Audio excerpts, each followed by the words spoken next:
नमस्कार, आप देख रहे हैं सीधा सवाल। मैं हूं आपके साथ ओम आदित्य द्विवेदी।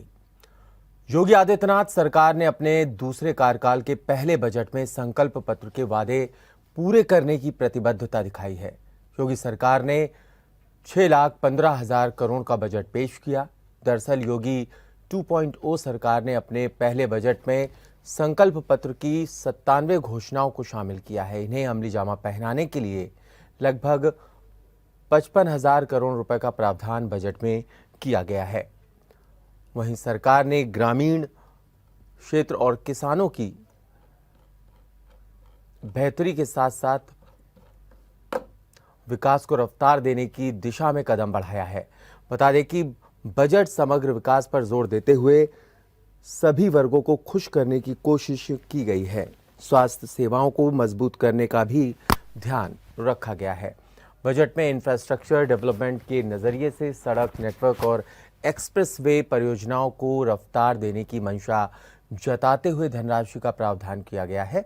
जहां बजट पर सरकार अपनी पीठ थपथपा रही है, वहीं विपक्ष इस पर निशाना साध रहा है।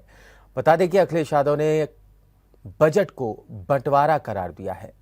विधानसभा में पेश बजट को उन्होंने आंकड़ों का मकड़ जाल करार देते हुए कहा कि भाजपा सरकार के इस छठे बजट में सब कुछ घटा है। बजट पर पक्ष विपक्ष के नेताओं का क्या कुछ कहना है, आपको सुनवाते हैं।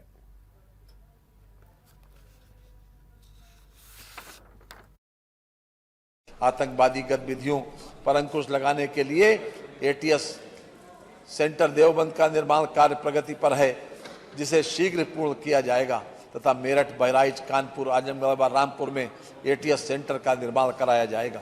पुलिस इमरजेंसी प्रबंध प्रणाली के अंतर्गत यूपी 112 विदिन ब्रैकेट डायल 100 योजना के द्वितीय चरण को वित्तीय वर्ष 2022-2023 में प्रारंभ किया जाना है। इसके सुदृढ़ीकरण हेतु 730 करोड़ 88 लाख रुपए की व्यवस्था प्रस्तावित है।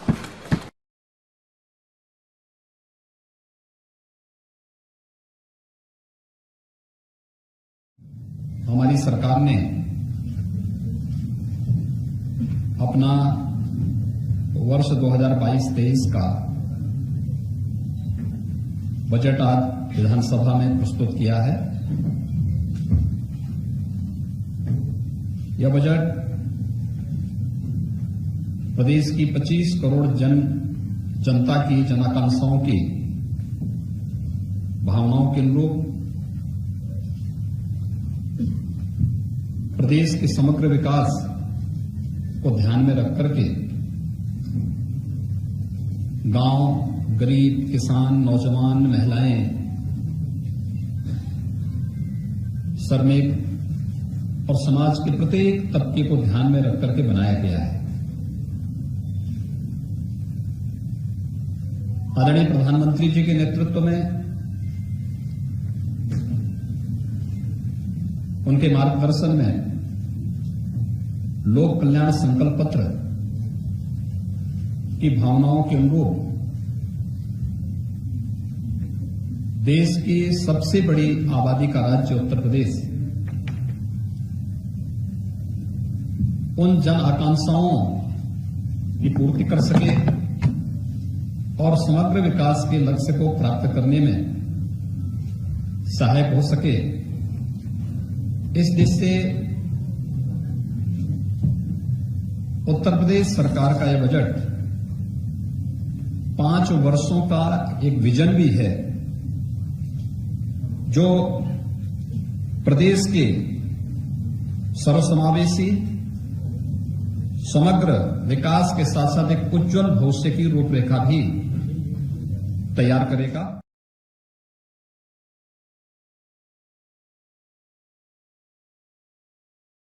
महंगाई बढ़ रही है, जो कीमत दालों की है, तेल जो खरीदा जाता है उसकी कीमत, डीजल पेट्रोल की कीमत, सीमेंट की, स्टील की, और लगातार आप देखेंगे महंगाई बढ़ी है। इनके लगातार बजट आने से गांव में उदासी है। हमारा नौजवान जो उम्मीद लगा करके बैठा था नौकरी और रोजगार मिलेगा, आंकड़ों में तो दिखाई दे रहा है कि नौकरी और रोजगार है, अगर सरकार के आंकड़े देखें तो आंकड़ों में तो दिखता है, लेकिन जमीन पर गांव में अभी भी बड़े पैमाने पर नौजवानों के हाथ में काम नहीं है, रोजगार नहीं है, नौकरी नहीं है।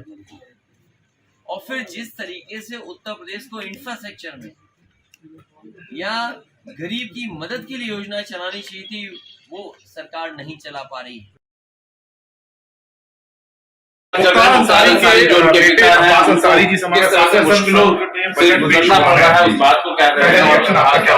आजम खान देखिए, बजट में जनता की उम्मीदें, वो उम्मीदों को सिरे से तकलीफ पहुंची है।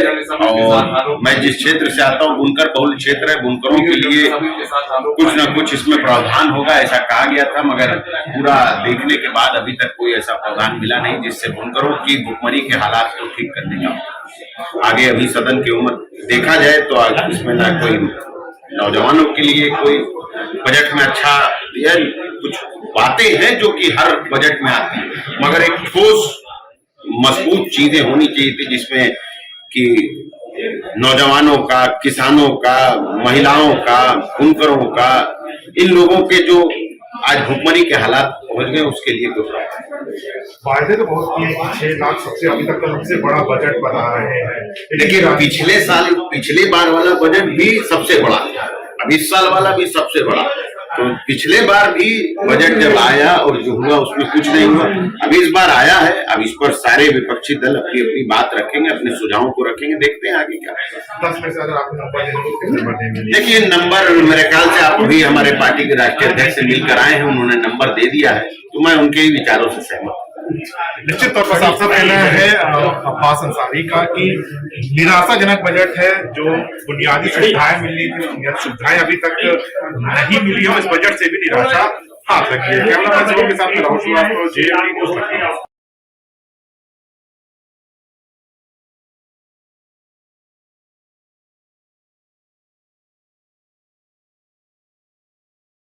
संजय निषाद जी इस समय हमारे साथ हैं। सर, बजट पेश हुआ, अभी तक का सबसे बड़ा बजट हुआ है, क्या कहेंगे आप इस पे? मैं तो सरकार को बधाई दूंगा और धन्यवाद दूंगा माननीय योगी आदित्यनाथ को। पिछले बजट में जनता ने विश्वास जताया, उसे मोहर मारा, उसे और सुदृढ़ करने के लिए और सबका सर्वांगीण विकास हो सके सभी क्षेत्रों में, उसके लिए उन्होंने बेहतर बजट दिया। मैं अपने तरफ से उन्हें बधाई देता हूँ और बजट का समर्थन करता हूँ। आपकी सरकार अंतिम पायदान पर जो व्यक्ति खड़ा उस तक मदद पहुंचाने के लिए, उस तक बजट पहुंचाने के लिए काम करते हैं। इस बार भी बजट में वही दिखा है। लगता है कि जो अंतिम व्यक्ति है उस तक लाभ पहुंचेगा, योजनाओं का लाभ पहुंचेगा। पिछली सरकारों की गलत नीतियों के जो परिणाम रहे हैं उसी को सुधारने के लिए बजट की व्यवस्था है और नई नीति बनाकर उन्हें बेहतर सुविधाएं दी जा सकें। 70 साल से पिछली सरकारों ने क्या काम किया कि मैं तो धन्यवाद दूंगा मोदी जी की, माननीय योगी जी को, कि गरीबों को चिंता किया और अंत्योदय अंतिम व्यक्ति के जीवन में सुधार हो सके, उसका जीवन स्तर बदल सके। ऐसे लोगों को धन्यवाद दूंगा, बधाई दूंगा कि इस बजट में योजनाएं बना के और योजनाओं को धरातल पर लागू कराकर उसको लागू कराने के लिए अलग से बजट बना है कि कैसे इम्प्लीमेंट होगा, टेक्नोलॉजी का हो चाहे किसी क्षेत्र का हो। तो मैं तो बहुत बहुत धन्यवाद दूंगा और क्षेत्र में जो भी वित्त मंत्री हैं, इसमें जो भी लोग लगाए काम किए हैं, उनके सबको लेकर धन्यवाद। एक अंतिम सवाल, अखिलेश यादव ने निशाना साधा इस बजट को और बजट को लेकर कहा कि बजट नहीं, ये बंटवारा है, घाटे का बजट है। उनके अब निशाना साधेंगे, जनता ने निशाना साधा और ऐसा निशाना साधा है कि जो उनका था उन्हें दिल से लगा लिया, बाकी का साथ छोड़ दिया है। और मैं तो उनसे एक ही सलाह करूँगा समाजवादी पार्टी को कि सदन जो जनता का न्याय देने का केंद्र है और यहाँ सब लोग जनता के पैसे से चुन के आते हैं और जनता की निगाहें रहती है कि कौन क्या। तो मर्यादित और परंपरागत एक दोनों का एक समावेश होना चाहिए और मर्यादित रूप से वहाँ पेश होना चाहिए। और जनता ही भारत है, भारत के इस परंपरा को पूरी दुनिया के लोग देखते हैं। उत्तर प्रदेश एक उत्तम प्रदेश बनने जा रहा है और प्रगति के बेहतर रास्ते पर है और कोई ऐसा वर्ग, कोई ऐसी जाति, कोई ऐसा धर्म नहीं होगा जिसके लिए उस बजट में व्यवस्था नहीं दी गई हो और उस सबका जब ख्याल कर रहे हैं तो उसका सबका समर्थन होना चाहिए। धन्यवाद। कैमरामैन शुभम के साथ में राहुल श्रीवास्तव, JMD न्यूज़ लखनऊ। भाजपा के राष्ट्रीय अध्यक्ष ओम प्रकाश राजभर जी हमारे साथ हैं। सर, आज बजट पेश हुआ सरकार में, पहला रिएक्शन आपका क्या होगा सर? ये ढकोसले वाला बजट है, लूट खसोट करने वाला बजट है। इस बजट में हमने देखा, वित्त मंत्री जी ने पढ़ा, बेसिक शिक्षा 1,66,00,000 बच्चे पढ़ते हैं, नामांकन है उनका जो उन्होंने पेश किया है। 22-23 में 2 करोड़ नामांकन कराएंगे, मतलब 34 लाख बच्चे अभी स्कूल नहीं जाते हैं। यही है सरकार, यही शिक्षा की दुहाई करते हैं। देश, समाज, प्रदेश तभी तरक्की करेगा जब समाज में शिक्षा होगी। उनके कथनानुसार 34 लाख लोग अभी भी विद्यालय बच्चे नहीं जा रहे हैं। और मजे की बात आप पूरे बजट में देख लीजिए, 18% आबादी निषाद बिंद केवट मल्ला माझी मजवार तुरहा तुरैया की है। ये आरक्षण के लिए भाजपा में आई, वोट दिया। आरक्षण तो 5 साल नहीं मिलेगा, लेकिन सबसे कम बजट अगर मिला है 4 करोड़ 18% आबादी वाले को 4 करोड़ रुपया मिला है कि उसी में नाव खरीदो, बच्चा मछली का खरीदो, उसी में पालो, पोखरा की सफाई कराओ, उसी में तालाब बनाओ। 4 करोड़, यही ना बजट है? निराशाजनक है। समाज में सुनेगा जो कि 18% आबादी को जो है 4 करोड़ मिला है, ये तो निराशाजनक है ना। आप कितने नंबर देंगे 10 में, अगर आपको नंबर देना होगा? 0 एक कौन नंबर लायक नहीं है। चलिए हमारे साथ पूर्वांचल एक्सप्रेसवे पर हम नंबर दिलवा दें। 1000 चक्ति रखा गई लो 6 महीना में, अभी एक भी पानी नहीं झेल पाई है। तो साफ साफ कहना है कि बजट पूरी तरह से निराशाजनक है, और नंबर देने की बात आ जाएगी तो 10 में से 0 नंबर ये इस बजट को दे रहे हैं। कैमरामैन शुभम के साथ मैं राहुल श्रीवास्तव, जीएमडी न्यूज, लखनऊ।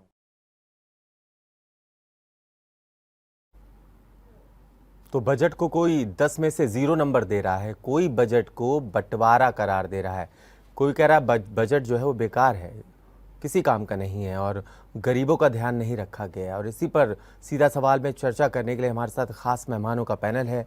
हमारे साथ समाजवादी पार्टी से डॉक्टर नितेंद्र तिवारी हैं, हमारे साथ वरिष्ठ पत्रकार हैं मौली सेठ जी, हमारे साथ भूपेंद्र तिवारी हैं, अर्थशास्त्री हैं।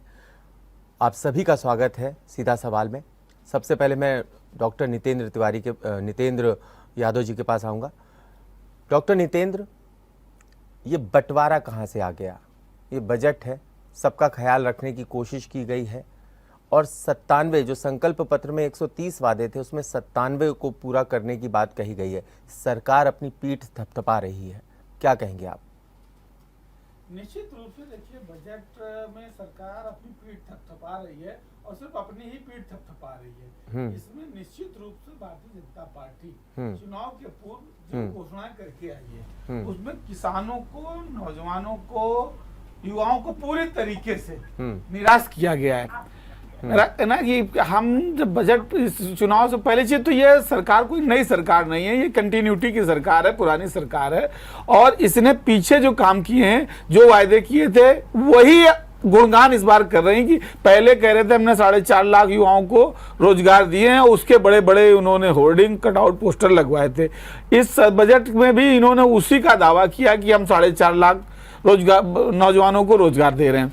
किसानों से इन्होंने वादा किया था कि हम आएंगे तो हम किसानों को मुफ्त सिंचाई देंगे।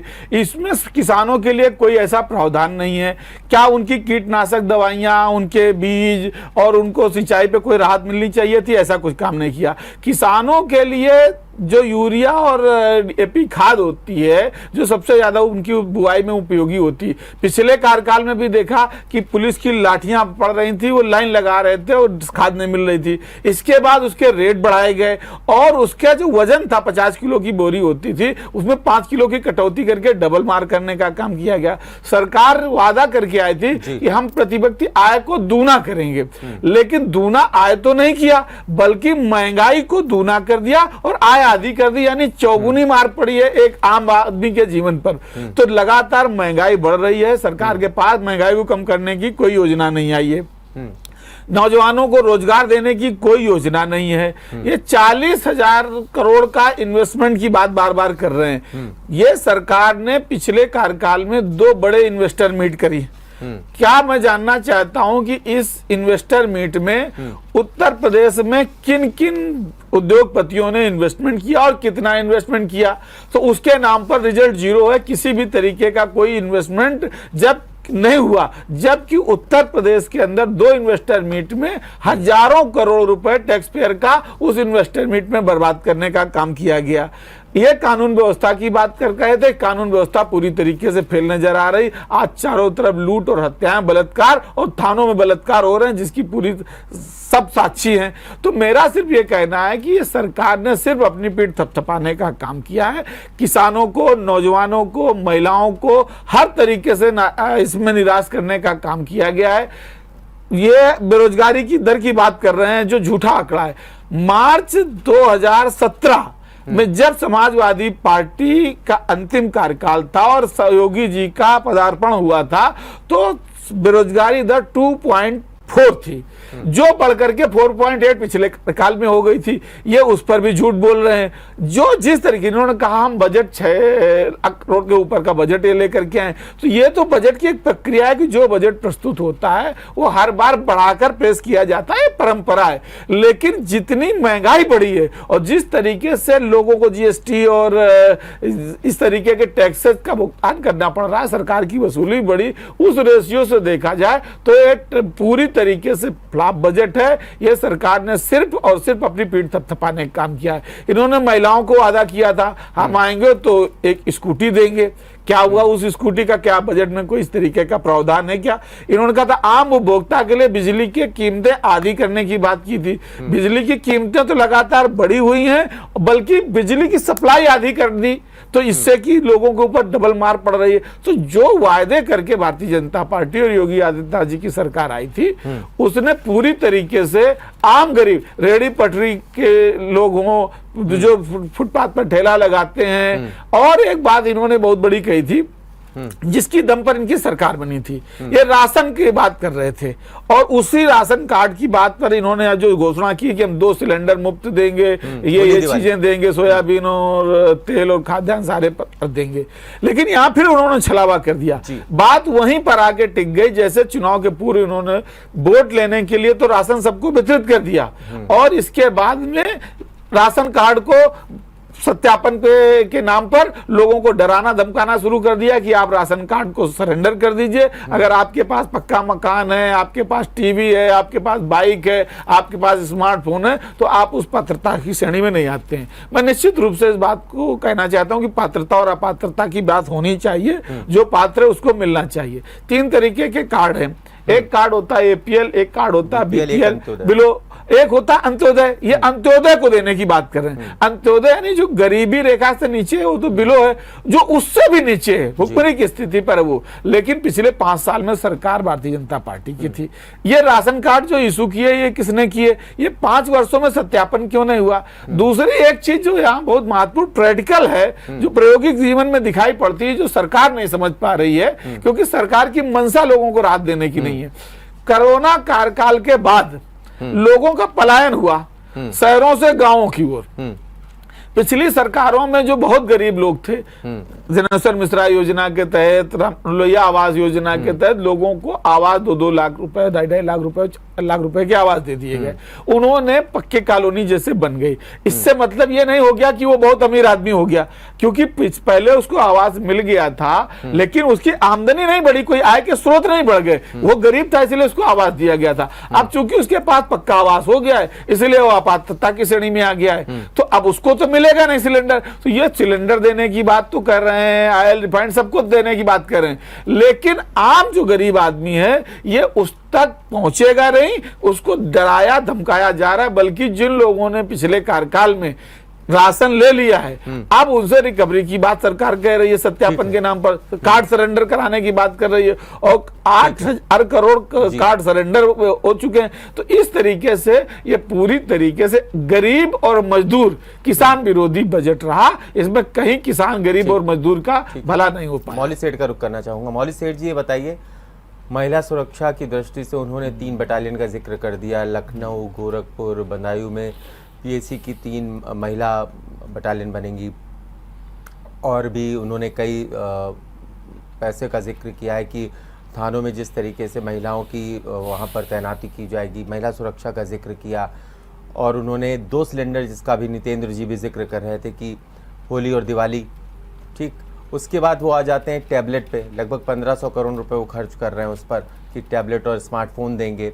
और यूपीएसई की जो छात्राएं हैं, 100 छात्राएं ऐसी होंगी जिनको वो लैपटॉप मिलेगा, और लगभग 100 SC ST से आ रही हैं। तो सबको साधने की कोशिश है। लघु सिंचाई जो लघु किसान हैं, जो वहाँ पे उनके लिए सिंचाई की व्यवस्था की गई है, उसके लिए पैसा प्रस्तावित कर दिया है। तो साधने की सबको कोशिश है, लेकिन आखिरकार क्या कारण है? विपक्षी दल लगातार निशाना साध रहे हैं। देखिए, पहली बात तो ये मैं कहना चाहूंगी कि विपक्ष का काम है और वो लूपहोल तलाश रहा है, तो जाहिर सी बात है कि वो उन कमियों पर इशारा करेगा। आप ये कैसे उम्मीद कर सकते हैं कोई भी सत्ताधारी दल कि विपक्ष पीछे जो छुपे हुए तथ्य हैं या जो कमजोरियां हैं उनको नहीं उभारेगा? ठीक बात है आपकी। दूसरी बात ये है कि बड़ी अच्छी बात है कि आपने 130 या 103 कितनी बातें कही थी अपने संकल्प पत्र में। 130, हाँ, आपने 97 तो कम से कम उसमें से उठा लिया, आप कह रहे हैं, और हम मान लेते हैं। मैं किसी राजनीतिक दल की व्यक्ति नहीं हूं जो मैं कहूं मैं नहीं मानूंगी, हम मान लेते हैं। अब आप मुझे ये बताइए, जिस महंगाई के नाम पर जी हंगामा करके आप राष्ट्रीय स्तर पर, प्रदेश स्तर पर सत्ता में आए, क्या वो महंगाई नियंत्रण में है? और जब वो महंगाई नियंत्रण में नहीं है तो ये जो free ration, free cylinder, free चीजें जो आप दे रहे हो, इसका जो बजट आपने निकाला है वो कहां से आया है? वो पैसा कहां है? निरंतर महंगाई बढ़ रही है और आप फ्री राशन की बात कर रहे हो। इसका मतलब यह है कि जो हमारा सेव किया हुआ गोदाम में रखा हुआ जो राशन है वो बाहर आ जाएगा। ऐसे में कोरोना की तरह की कोई और आपदा आई, जलवृष्टि हुई, सूखा पड़ा, उस स्थिति में आप कैसे चीजें नियंत्रित करोगे? तीसरी बात जो मैं फिर हैरान हूं और मैं हर बार कहती हूं, कोई नहीं सुनता है, कि भाई इसमें शिक्षा और चिकित्सा के लिए दो चीजों के लिए क्या प्रावधान है? आप लैपटॉप दे रहे हो, स्मार्टफोन दे रहे हो। आप पिछली सरकार को इस बात के लिए शर्मिंदा कर रहे थे कि वो लैपटॉप बांट रही है, लैपटॉप वाली सरकार, बस्ते वाली सरकार। फिर आप उनका अनुसरण क्यों कर रहे हो? क्यों कर रहे हैं? पहले आप शिक्षा की व्यवस्था तो करो, कितने शिक्षित हो रहे हैं? बात रोजगार की आप कर रहे हो, कहां है रोजगार? आप रोजगार दोगे, लेकिन रोजगार कहां दोगे? क्या आईटी सेक्टर में रोजगार है? क्या शिक्षा क्षेत्र में रोजगार है? क्या सरकारी संस्थान ही नहीं बच रहे हैं तो क्या वहां रोजगार है? ठीक बात। क्या आपका प्राइवेट संस्थानों से ऐसा कोई अनुबंध है जिसके तहत रोजगार की व्यवस्था हो रही है? नहीं है। तो केवल कहने के लिए कहना ये तो अच्छी बात नहीं है। दूसरे, अगर सरकार जी गरीबों को सिर्फ मुफ्त चीजें देकर आकर्षित करना चाह रही है, तो कहीं ऐसा नहीं लग रहा कि वो हमारे गरीब को, हमारी जनता को बैसाखी देकर अपने पक्ष में करने की कोशिश कर रही है? उन्हें सम्मानजनक जीवन क्यों नहीं मिलेगा?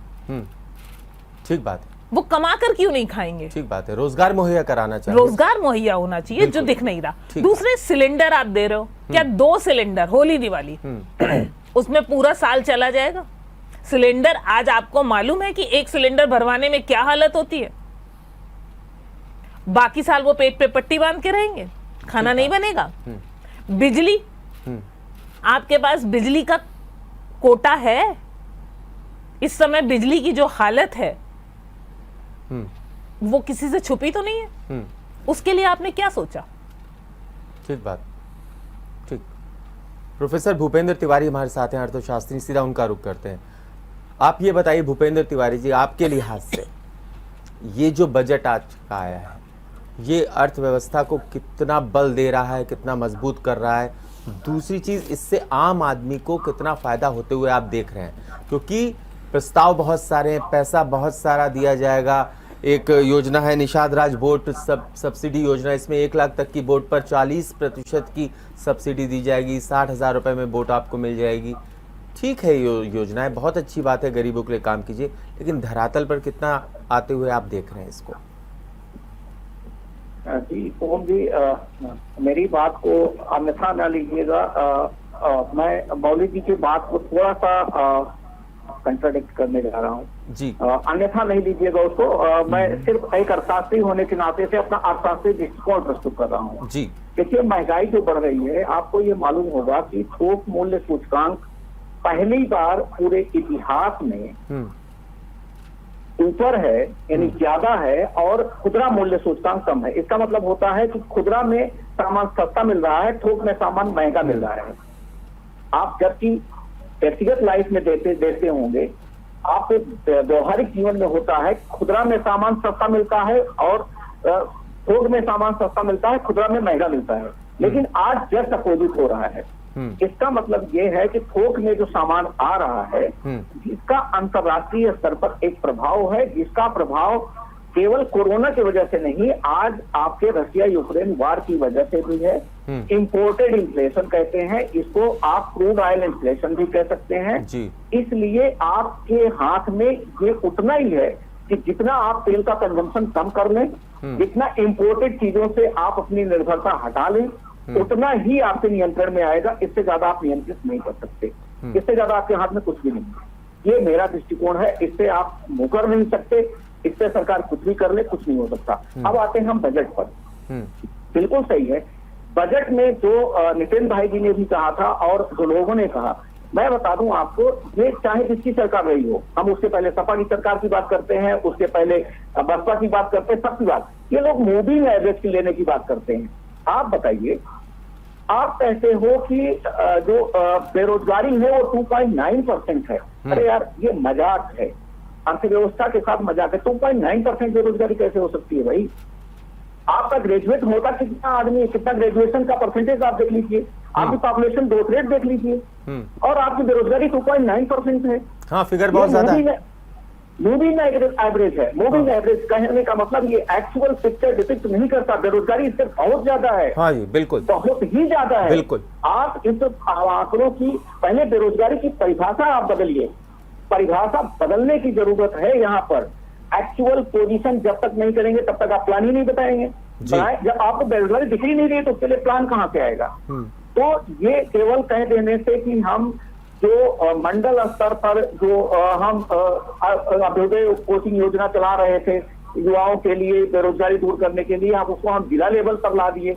बच्चों को हम कोचिंग देंगे, उनको प्रतियोगी परीक्षाओं के लिए। अरे वैकेंसी तो पहले निकले, वैकेंसी आएगी तभी ना कुछ होगा। अच्छा हाँ, एक चीज अच्छा, ऐसा नहीं सब कुछ सरकार ने खराब ही किया है, एक अच्छा भी हुआ है। 27% इंक्रीज हुआ है रेवेन्यू रिसीप्ट। रेवेन्यू रिसीप्ट बढ़ने का मतलब होता है कि राजस्व आपका कब बढ़ेगा? जब आपका कर बढ़ेगा। हाँ। कर संग्रह बढ़ेगा, और कर संग्रह कब बढ़ता है?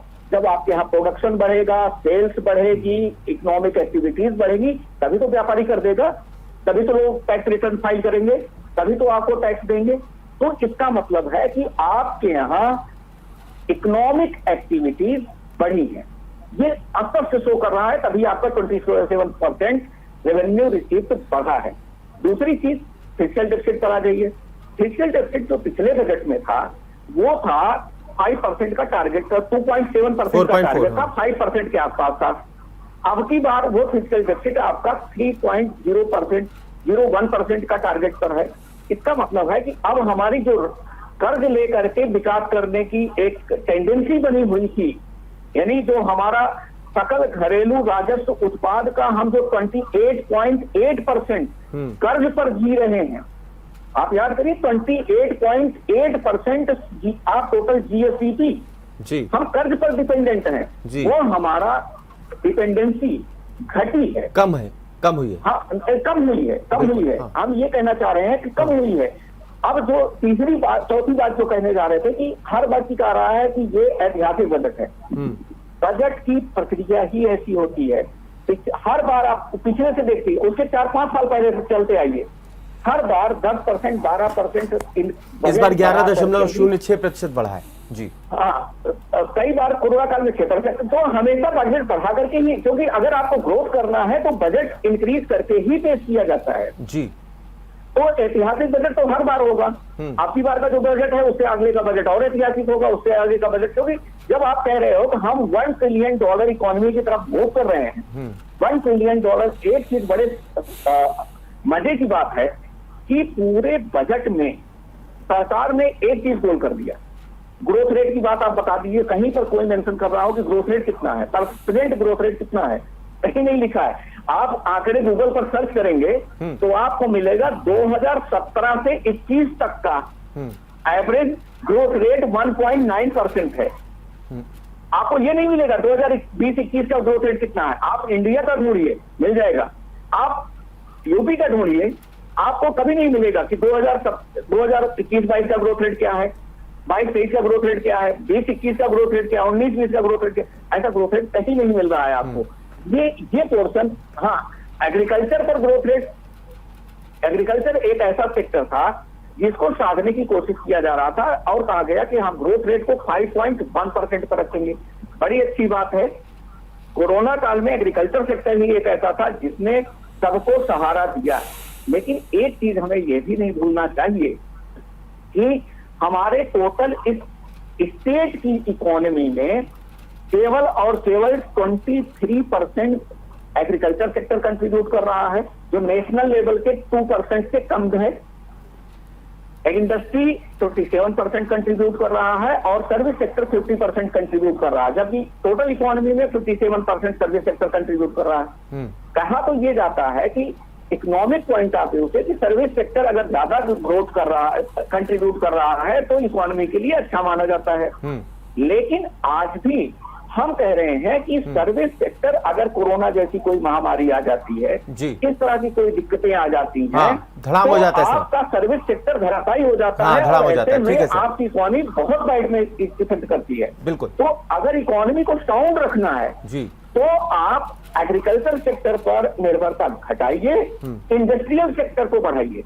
अच्छा, सर्विस सेक्टर को बढ़ाइए नहीं, इंडस्ट्री सेक्टर पर आप डिपेंडेंसी बढ़ाइए। ठीक सर। तो आपकी इकोनॉमी साउंड होगी, ग्रोथ रेट अच्छा होगा और मजबूती आएगी, इकोनॉमी स्मूथ चलेगी।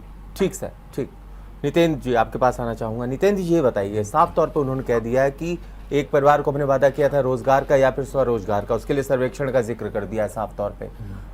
ठीक है, टैबलेट और मैंने उसका जिक्र पहले कर दिया आपसे कि देने का, वो भी उन्होंने कर दिया, उसमें भी अलॉट कर दिया है धन। ठीक है, सिंचाई के लिए भी अलॉट कर दिया है, पूरे पेपर है मेरे पास, मैं आपको दे सकता हूँ, दिखा सकता हूँ। लेकिन इन सब के पीछे आखिरकार आप घेर रहे हैं, मौली जी ने कहा कि आपका ये काम है बिल्कुल लूप होल से उन पर सवाल पूछना, उन पर उनसे हर वो क्वेश्चन करना जो सीधा सीधा सरोकार रखता है जनता से। लेकिन इन सब के बीच में पॉलिटिक्स शुरू हो जाती है, वो पॉलिटिक्स ऐसी शुरू हो जाती है कि जो बयानबाजी आती है सर, वो बयानबाजी कहीं ना कहीं बजट से इतर आती, कहीं ना कहीं वो आंकड़ों से इतर आती है। जैसा पहले भी मैंने कहा, आपको इस बजट में कुछ भी अच्छा लगा, कितने नंबर आप देना चाहेंगे? राजभर से पूछा गया तो 0 नंबर दे रहे थे सर नितेंद्र जी। निश्चित रूप से ये 0 नंबर का ही बजट है, क्योंकि जो पिछली सरकार ने 12 से लेकर 17 तक किया जी, ये 5 वर्ष तो सिर्फ उद्घाटन और शिलान्यास का शिलान्यास करने में बिता दिया जी सर। पिछली 2012 से 17 की सरकार में जो 13,000 मेगावाट बिजली का उत्पादन उत्तर प्रदेश में था, उसको बढ़ाकर 21,000 मेगावाट करने का काम उस सरकार में हो गया। इस पिछले 5 वर्ष का वो कार्यकाल है, ये दूसरा कार्यकाल, क्या बिजली की कोई एक इकाई लगाने की कोई कोशिश की गई या बिजली का उत्पादन बढ़ाने की कोई कोशिश की गई? बल्कि और 5 वर्षों में कहीं कोयला के अभाव में, कहीं अन्य किसी कारणों से बिजली की शॉर्टेज पैदा की गई। डॉक्टर एपीजे अब्दुल कलाम से प्रभावित होकर के सौर ऊर्जा नीति आदरणीय अखिलेश जी की सरकार में 2013 बनाई थी। जिससे 500 मेगावाट के उत्पादन के लिए हमारे सोलर परियोजनाओं का काम उस समय शुरू हो गया था। उसको बढ़ाने का अभी तक सरकार ने पिछले 5 वर्षों में कोई बड़ा प्रयास नहीं किया और इस कार्यकाल में भी उसको आगे बढ़ाने का कोई काम नहीं। देखिए, बिजली हमारे यहाँ बहुत महत्वपूर्ण चीज है। हर चीज में, प्रोडक्शन में हो या ग्रामीण परिवेश में हो या शहरी क्षेत्रों में, बिजली एक बहुत महत्वपूर्ण अंग है जिस पर कोई काम नहीं किया गया और जिसके कारण उत्तर प्रदेश की बिजली पूरे भारत में सबसे महंगी है। ठीक है, और इसके साथ में ये चुनाव जीतने के लोग लुभावन ने वादे जो कर दिए थे कि हम माफ करेंगे, मुफ्त देंगे, लेकिन उसका कोई प्रयास तो किया नहीं। इसी तरीके से हम लोगों ने बिजली बचत के लिए उस समय की जो योजना थी उस पर सब्सिडाइज दरों में हम लोगों ने एलईडी बल्ब देने का काम किया था और वो एलईडी बल्ब जिस तरीके से हम लोगों ने बढ़ा करके दिए थे, 40,000 हमने लोहिया आवास बनाए थे, 70,000 सोलर स्ट्रीट पैक लाइटों की स्थापना की गई थी।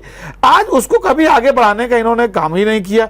इतनी सारी मेकअप इकाइयां हैं जो समाजवादी सरकार में शुरू हुई थी, चाहे श्रीनगर का प्लांट हो, चाहे ललितपुर का प्लांट हो, चाहे बारा का प्लांट हो, लेकिन आगे उसको कहीं बढ़ाने का काम तो इस सरकार में किया नहीं गया, ना उसका कोई प्रावधान आगे हमारे दिखाई पड़ रहा है इनको। तो भारतीय जनता पार्टी के लोग सिर्फ लोक लुभावन वादे करना तो जानते हैं और जैसा हमारे अर्थशास्त्री जी कह रहे थे कि ये बजट तो बढ़ा के पेश करने का एक उदाहरण है। ठीक है, वो तो होता रहेगा आदत बजट 17,500 की। और ये एक बात मैं आपको बता दूं, जो लैपटॉप वाली बात कर, शिक्षा की बात कर रहे थे मैं उस पर, जो इन्होंने पिछले अपने 5 वर्ष के कार्यकाल में इन्होंने लैपटॉप, जैसा कि हमारी मौली जी ने कहा कि ये पहले 12 से 17 की सरकार का मखौल उड़ाते थे, वो लैपटॉप वाली सरकार और ये इस तरीके के मजाक बनाने की कोशिश करते थे। आपने उस तो पहली चीज उसका अनुसरण किया और लेकिन अपने घोषणा पत्र में मात्र अनुसरण किया, संकल्प पत्र में। 5 वर्षों तक आपने कुछ नहीं किया। जब 5वें साल का अंतिम कार्यकाल था तो वो जो इकाना स्टेडियम आदरणीय अखिलेश यादव जी की सरकार की उपलब्धि थी उसमें बुला करके आपने कुछ लोगों को, चुनिंदा लोगों को कुछ टैबलेट और कुछ स्मार्टफोन देने का काम किया। धोखा ही है स्मार्टफोन देना, सब वो स्मार्टफोन के नाम पर बहुत सारा छलावा हुआ था। और इधर भी आपने उसी तरीके का प्रलोभन दिया है कि हम आगे करेंगे, लेकिन ये 1500 करोड़ बोला है, बिल्कुल ठीक बोला है, लेकिन ये होगा ये 5 साल का पूरा कार्यकाल निकल जाएगा। आप देख लीजिएगा, मैं चैनल के माध्यम से कह रहा हूं कि इसमें सिर्फ चुनिंदा 100, 200, 500 लोग मुश्किल से सांकेतिक रूप से पाएंगे नहीं, क्योंकि भारतीय जनता पार्टी सिर्फ दिखावा करती है, प्रोपेगेंडा करती है, सोशल मीडिया के माध्यम से प्रचार करती है, जबकि जमीनी हकीकत से बहुत दूर है। ये 2 सिलेंडर देने की बात कर रहे थे, मैंने पिछली बार भी कहा था कि ये सिलेंडर जो देने की बात इनकी योजना थी, क्योंकि उपभोक्ता नहीं थे, लोगों की कैपेसिटी घटी थी, तो जैसे जियो नीति आई थी कि लोग फ्री में सिम लो, फिर मेरे आदी हो जाओ और फिर अब आपसे रिचार्ज में कमाएंगे, ठीक उसी क्रम में इन्होंने उज्ज्वला योजना के तहत सिलेंडर तो बांट दिए और इसके बाद इनको ये उम्मीद थी कि चलिए ये जब रिफिल कराए जाएंगे तो 1000 रुपए के नाम पर हम इससे दोबारा वसूली कर लेंगे, लेकिन वो योजना पूरी तरीके से फ्लॉप साबित हुई। लोगों ने एक बार के बाद दोबारा सिलेंडर भराया ही नहीं, क्योंकि उनकी आर्थिक, उनकी जेब में पैसा नहीं आ रहा है, उनको ना तो रोजगार मिल रहा है, ना दिहाड़ी मजदूरी मिल रही है, ना और कोई काम संसाधन है, व्यापार पूरी तरीके से घटा है। हम लोग तो मार्केट में जाते हैं तो जो बड़े बड़े व्यापारी होते थे, जिनको हम लोग कहते रहे ये तो सेठ जी हैं और इनके तो पास पैसे का अंबार, आज वो लोग कह रहे मार्केट में पैसा नहीं है, तो आखिर जा कहां रहा है? उसके पीछे मैं बता रहा हूं, क्योंकि जैसे तैयारी होती कि हमारा बजट 6 लाख करोड़ का बजट हो गया, लेकिन उसकी आधी 50% जो इकोनॉमी है वो एक व्यक्ति के पास रहेगी, एक उद्योगपति के पास रहेगी, बाकी में पूरे देश को बांटा जाएगा। तो आम लोगों के पास कहां से आएगा? क्योंकि जो इनका गोलवर्कर का, बंच ऑफ थॉट का आइडिया था कि पूंजी चंद लोगों के हाथ में होनी चाहिए, आम जनमानस गरीब होगा, तो जब आम जनमानस गरीब होगा तभी हमारा सांप्रदायिक उन्माद का एजेंडा चल पाएगा और पाखंड की व्यवस्था हमारी कामयाब हो पाएगी। तो आज भी इस प्रदेश और देश के अंदर उसी आइडियोलॉजी के तहत चंद चुनिंदा लोगों को, कुछ चंद पूंजीपतियों को तो बढ़ाया जा रहा है और सेंसेक्स और बाजार बढ़ रही है, लेकिन आम गरीब आदमी त्राइमाम कर रहा है। ना तो उसके बच्चों के लिए रोजगार है, ना शिक्षा के संसाधन है। आज शिक्षा व्यवस्था को पूरी तरीके से बर्बाद कर दिया गया है। बच्चों को स्कूलों में ड्रेसें उपलब्ध नहीं हो पा रही है, मिड डे मील का भोजन नहीं उपलब्ध हो पा रहा है। जी सर, दोगुनी करने जा रहे हैं वो कह रहे हैं। बिल्कुल मैं करना चाहिए लेकिन नहीं कर रहे हैं। जमीनी हकीकत आपने पिछले कार्यकाल में भी देखा, पूरी सर्दी निकल गई लेकिन बच्चों को स्वेटर नहीं मिल पाए। अभी जो अगला सेशन आ गया, लोगों को अभी स्कूल की ड्रेसें नहीं मिल पा रही हैं। तो जिस तरीके से ये सिर्फ सदन में कहते हैं लेकिन वास्तव में जमीन में कोई इंप्लीमेंटेशन नहीं हो रहा है। आम आदमी परेशान है। हो तो मैं इस पर जरूर कुछ ना कुछ नंबर दूंगा, तारीफ करूंगा, लेकिन अभी तक जमीन में कोई कार्यक्रम नहीं दिख रहा है। और जिस तरीके से पुलिस को इन्होंने छूट दे दी है कि अनैतिक कार्यों को करने के लिए, इससे इन अपराधियों के भी हौसले बुलंद हुए और साथ में पुलिस के हौसले बुलंद हुए। और आपने देखा कि जिसका परिणाम हो रहा है कि कोई पीड़िता, महिला सुरक्षा के नाम पर इन्होंने बड़ा दावा किया है कि हम 3 कंपनी PSC बनाने जा रहे हैं, स्वागत योग्य है। लेकिन महिला सुरक्षा पे जवाब ले लेते हैं वरिष्ठ पत्रकार मौली सेठ से। महिला है मौली सेठ जी, आप क्या फील करती हैं? सच बताइएगा, प्रदेश में आप क्या फील करती हैं? थानों में बलात्कार हो रहे हैं और क्या फील करेंगे? देखिए, मैं घटना विशेष के तौर पे तो नहीं कहूंगी कि कोई घटना हुई है, लेकिन आपको लगता है सुरक्षा कुछ बढ़ी है, पहले से कुछ बदलाव देखती हैं? कोई परिवर्तन स्थितियों में आया नहीं है। सुरक्षा एक भ्रम है जो क्रिएट किया जा रहा है। हम मान रहे हैं कि हम सुरक्षित हो गए, लेकिन जिस सुरक्षा की बात आप करते हैं वो कहीं है नहीं। और सुरक्षा सिर्फ ये नहीं होती कि आपने शारीरिक रूप से उसके साथ कोई दुर्व्यवहार किया किसी महिला के साथ, या कुछ छिन गया, चेन छिन गई, वो छिन गई। एक सुरक्षा वो नहीं होती है। सुरक्षा वो भी होती है कि आप सड़क पर निकलें, आप बाहर निकलें तो भय मुक्त महसूस करें। घड़ी का कांटा जैसे जैसे आगे बढ़ता है, 6 से 7, 7 से 8 बढ़ता है, बाहर निकली हुई महिला की धड़कन बढ़ती जाती है। और उसको ये डर रहता है कि अंधेरा हो गया, उसे किस रास्ते से जाए, कहां से जाए। मैं खुद कितनी घटनाओं की गवाह रही हूं और उनका हिस्सा रही हूं जब मैंने लड़कियों को, बच्चियों को या महिलाओं को सुरक्षित पहुंचाने में प्रयास किए हैं। तो और ये परिवर्तन कहीं नहीं आया है, ये किताबी परिवर्तन है। दूसरी चीज मैं ये कहूंगी कि आंकड़ों का खेल आम जनमानस की समझ में नहीं आता है। ये बात आपकी सच है, बिल्कुल सही बात। मैं न खुद अर्थशास्त्री हूं, लेकिन क्योंकि थोड़ा बहुत अर्थशास्त्र समझ में आता है पढ़े लिखे होने के नाते, तो मुझे ये दिख रहा है कि हम जो चीज आंकड़ों में बताते हैं वो जमीन पर आकर कितनी सही होती है और कितनी जरूरतमंद तक पहुंचती है। महत्वपूर्ण विषय ये होता है। मैं सरकार की आलोचक नहीं हूं। उन्होंने जो चीजें बताई हैं, जो कही हैं, अगर वो होती हैं तो वाकई प्रशंसा की बात है। लेकिन अपने पिछले तमाम अनुभव से मैं ये जानती हूं कि ये केवल बातें हैं, और वो है ना कि वादे हैं, वादों का क्या। तो एक तो वो चीज है। दूसरी चीज जो अभी बात हो रही थी कि क्यों बार बार सेंसेक्स और निफ्टी शेयर बाजार धड़ाम होता है, धड़ाम होते हैं, अगर ये सारी चीजें ठीक चल रही हैं, सारी हमारी ग्रोथ भी बढ़ रही है, इकोनॉमिकल ग्रोथ भी हो रही है, हमारा कर्जा भी मेंटेन हो रहा है, हमारी और तमाम चीजें भी सही चल रही हैं, तो फिर ऐसा क्यों होता है? ठीक बात है। और जो ये युद्ध वाली महंगाई की जो बात हुई थी और युद्ध की, यूक्रेन और उसकी बात की गई, सालों हो गए हैं बीते, कहीं ना कहीं विश्व स्तर पर ईरान इराक वाली समस्या नहीं थी, सीरिया की समस्या नहीं थी। उस समय तो क्रूड ऑयल सस्ता हो रहा था वर्ल्ड वाइड, जब हम महंगा बेच रहे थे। तो ये मैं कोरोना काल और इस यूक्रेन से पहले की बात बता रही हूं। ठीक है। तो तब अगर महंगाई मुद्दा थी, तो ये अब इस समय ऐसा क्या नया हो गया है? मैडम, इस समय भी महंगाई मुद्दा है, लेकिन मैं उस पर वही कह रही हूँ जिक्र ना, लेकिन उस महंगाई मुद्दे को कहीं उठाया क्यों नहीं जा रहा है? हाँ। उस पर बात क्यों नहीं हो रही? हम कर्जे दे देंगे, हम फ्री दे देंगे। अरे जब महंगाई है, जब हमारे पास स्टॉक में पैसा नहीं है, हम कर्जदार हैं, तो कैसे कहा जा रहा है कि ग्रोथ हो रही है? और किस आधार पे वादे किए जा रहे हैं? मुझे नहीं मालूम आपका आंकड़ा क्या कहता है, मुझे ये मालूम है जो सामने दिख रहा है। मैं उस पे सवाल उठा रही हूं कि आप इतने वादे कर रहे हैं, ये पूरे कैसे होंगे? ठीक है नितेंद्र जी, अर्थशास्त्री कहते हैं, मैंने आज दिन भर में बात की है 2-3 लोगों से, बल्कि ज़्यादा लोगों से बात की है, वो कह रहे हैं विकास होगा तो महंगाई घटेगी, और योगी सरकार कह रही है हम विकास कर रहे हैं, महंगाई को कंट्रोल कर लेंगे। निश्चित रूप से आदित्य जी, मैं आपकी इस बात से सहमत हूँ हाँ। कि विकास होगा, हाँ। लोगों की जेब में पैसा आएगा, हाँ। तो निश्चित रूप से उनकी बाइंग कैपेसिटी बढ़ेगी, और बाइंग कैपेसिटी बढ़ेगी तो कहीं ना कहीं चीजों को, लोगों को रोजगार मिलेगा। रोजगार मिलेगा तो महंगाई घटेगी तो नहीं, लेकिन महंगाई महसूस नहीं होगी।